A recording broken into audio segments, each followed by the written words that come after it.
Becky Duff here. Welcome back to my channel. I am here to do some end of year content, this one being my worst books / DNFs of the year. We're just gonna hop right into this and talk about some books that were not the best books that I read this year.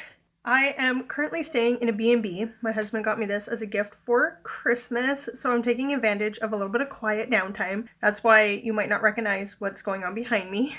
But I'm taking advantage of this quiet downtime to record a couple of these videos.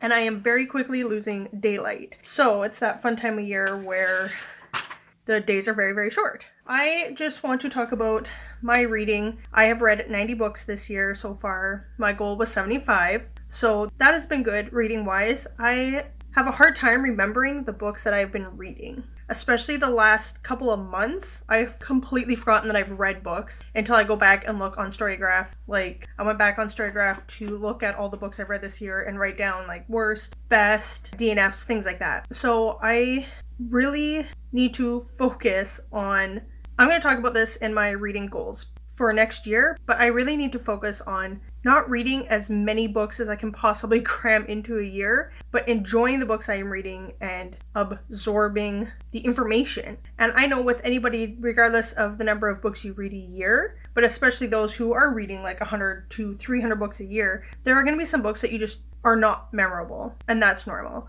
And there are going to be some flops and books that just don't hit home, and that's normal and that's okay. But just for me, it's not that these books are bad, I'm just having a hard time mentally, and I really need to have like a mental reading break. I think I need like a mental detox so that I can enjoy the media that I'm consuming, especially in the form of books. So I want to talk about what I read this year and the books that I've DNF'd. And these DNFs, I will explain them as I go through them, but they're not always because it was a bad book. It just isn't the right timing for me to read this book. So we'll talk about those and then go through the couple. I have like 4 of the worst books I've read this year. Again, as everyone says, when we talk about these books, this has nothing to do with anything against the author, or if you enjoy these books, then that is great, and I'm glad they worked for you. So I have a long list of DNFs. Now, I used to never DNF. I would force myself through a book, and I ended up hating a lot of books because I was forcing myself to read books I didn't like. So I just want to put it out there for you guys who may not do this yet, but DNF, embrace the DNF. Do not finish. I was watching some videos that Bree from the Locked Booktician does, and she was talking about there's the DNF, like did not finish, put away, I don't want to read this anymore. And then there's like the DNF for now.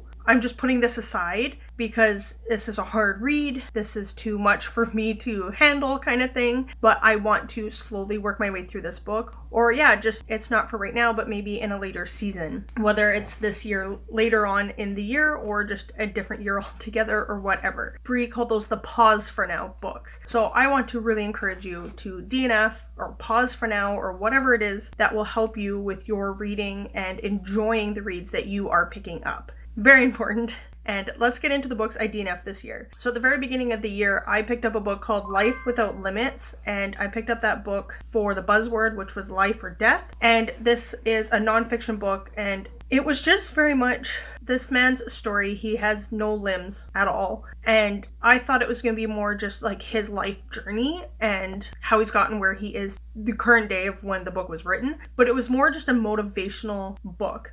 So once you read the first little bit of it, that's it. You don't need to keep reading, really. It's just like repeatedly telling you the same thing over and over again and just about motivating you for life. And it just wasn't what I wanted or needed at that time in my life. So I DNF'd that one. And then Kayla was doing a 1985's reading vlog with her channel members. And I picked a couple of books off of this list that she had posted that she was picking her books from. One of them was Crescent City, and one of them was The Galapagos by Kurt Vonnegut. I just couldn't get into them. I know Kurt Vonnegut is beloved and people just love him, but I just couldn't get myself into this book and didn't have an audio copy of it. Maybe again in the future I can listen to his books or something, but it just wasn't working for me at that time. And Crescent City, I was just bored. So DNF them. Half Bads in White Regalia was a memoir that I ended up DNFing, and our library was doing it.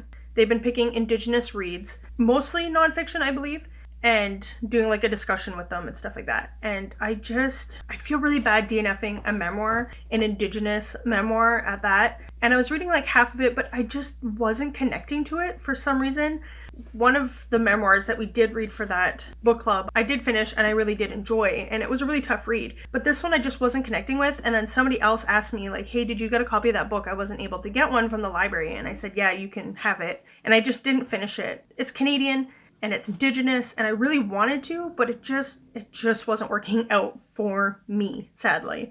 And then my husband and I were on a vacation in July and driving. So it's like 18 hours worth of driving in total there and back. So we usually listen to an audiobook together, and I downloaded the Murder Your Employer, and I got that one because I was told that Neil Patrick Harris was one of the narrators for it. So I was really excited about that. We started listening to it, but I just wasn't interested in it enough to want to keep picking it up. And Neil Patrick Harris does narrate one of the voices, and the audiobook was fine. There was nothing against the audiobook of it at all, but I just wasn't interested in picking it up. It didn't make me want to go pick it up. But that's one that I could maybe be convinced to go back and listen to again if you guys say that it is good and worth listening to. I don't, for whatever reason, I was bored.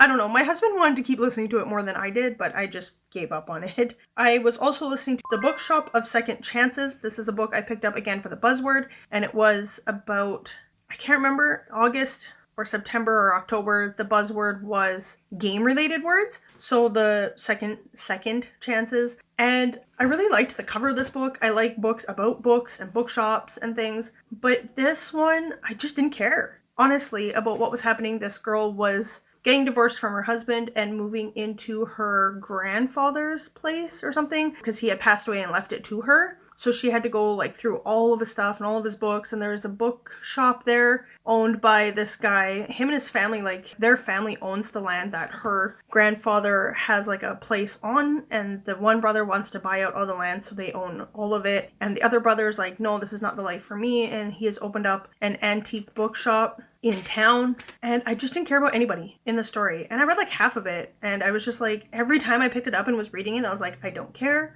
and finally just gave up on it. They Called Me a Lioness is a book about this Palestinian woman and growing up in Palestine, and I really want to read this book. I picked it up in November, and I really wish I had an audiobook for it, and I'm so frustrated with all the books I've been picking up and have no access to audiobooks for them. It's very frustrating, but I just don't have the time or the mental capacity to read this book right now.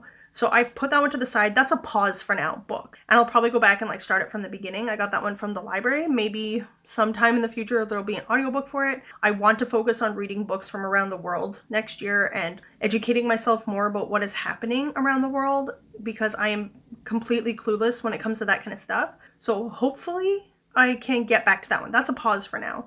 And I have to accept where I am mentally and work on my mental health more. And that includes what I'm reading and what I'm not reading, and even reading less.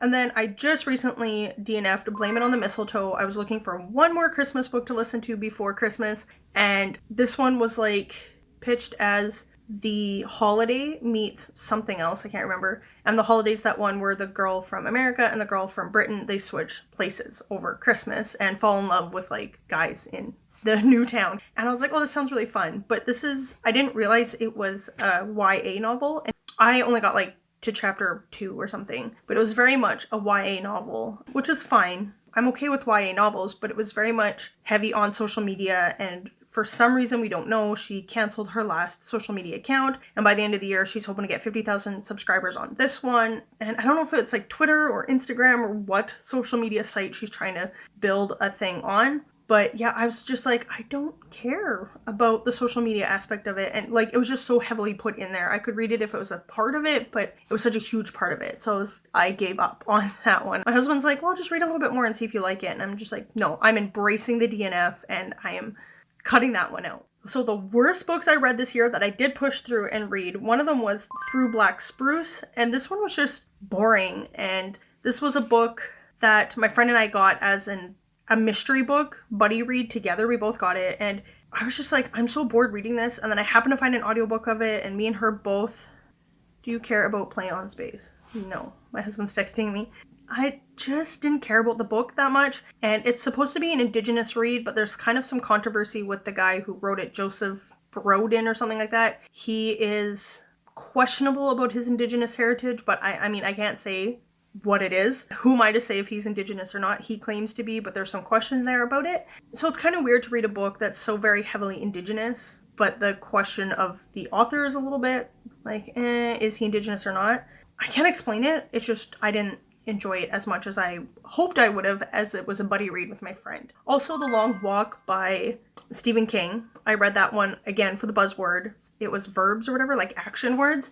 And walk, I picked that one because it sounded so interesting, the concept of it.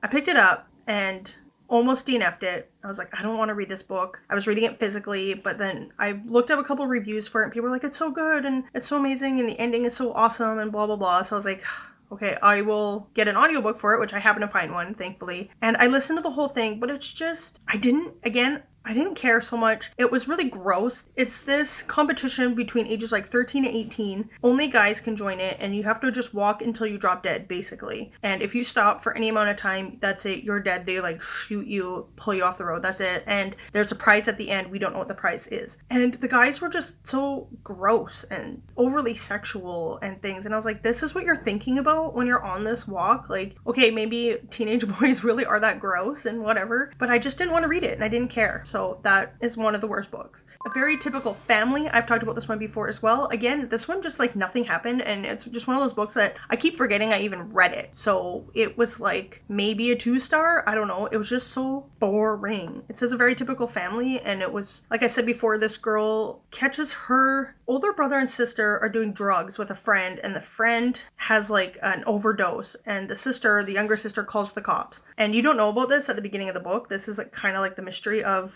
what you're trying to find out, why they're not talking and why the older siblings went to jail. Yeah, it was just boring. Again, a very typical family. There wasn't a lot of drama that you would expect in this book. There was a little bit, but not enough to make it very interesting. Yeah, those were like the 3. I wrote down A Good Marriage, but then I was watching Kayla, Books and Lala, doing something and talking about how like that was a good book and a good recommendation for something. And I was like, yeah, it wasn't that it wasn't a good book, The Good Marriage. It's not like, it's okay for one person to love a book and somebody else to absolutely hate it. That's normal. But I didn't absolutely hate it. It's not the worst book I read this year. I read it in November, for good being the buzzword, a lot of these being buzzwords, and it was okay. I just mentally at this point in the year, I am just done and can't comprehend books anymore. I'm not putting that book up there as one of the worst because it's unfair to the book that my brain is shot at this point. But those are the worst books and the DNFs I have done this year. Please comment down below, do you DNF books? And what is a criteria for you DNFing? And let me know your worst books of the year as well. Or if you have a video or whatever, let me know and I'll check it out. And I will see you next time for the best books I've read this year. Bye!